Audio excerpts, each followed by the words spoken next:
Ray Dalio bukan nama sembarangan. Ia adalah pendiri Bridgewater Associates, hedge fund terbesar di dunia.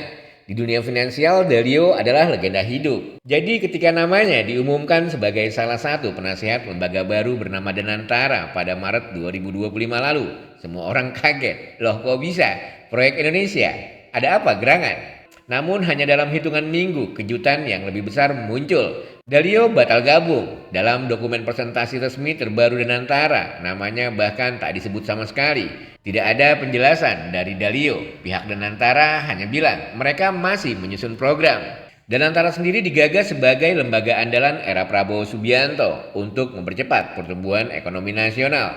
Gagasannya kumpulkan tokoh-tokoh kelas dunia sebagai dewan penasihat. Tujuannya jelas menambah kredibilitas dan daya tarik bagi investor global. Selain Dalio, nama-nama besar lain juga diumumkan seperti Jeffrey Sachs, Chapman Taylor, Thaksin Shinawatra, dan Herman Sitohang.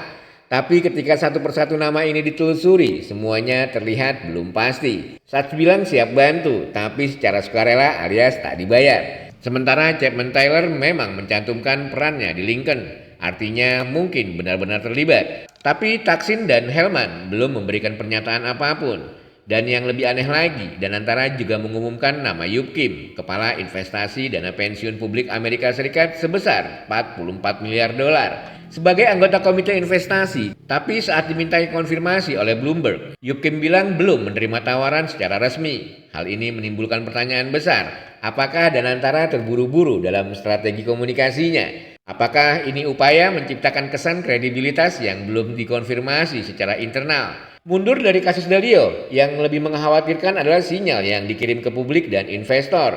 Transparansi, akurasi, dan komitmen adalah pilar utama dalam membangun lembaga ekonomi jangka panjang. Jika sejak awal sudah muncul kebingungan komunikasi dan nama-nama yang diumumkan tanpa kejelasan, kredibilitas bisa runtuh sebelum dimulai. Ray Dalio tidak akan sembarangan mundur tanpa alasan kuat. Dan saat nama besar seperti itu tiba-tiba menghilang, kita patut bertanya, ada apa di balik layar?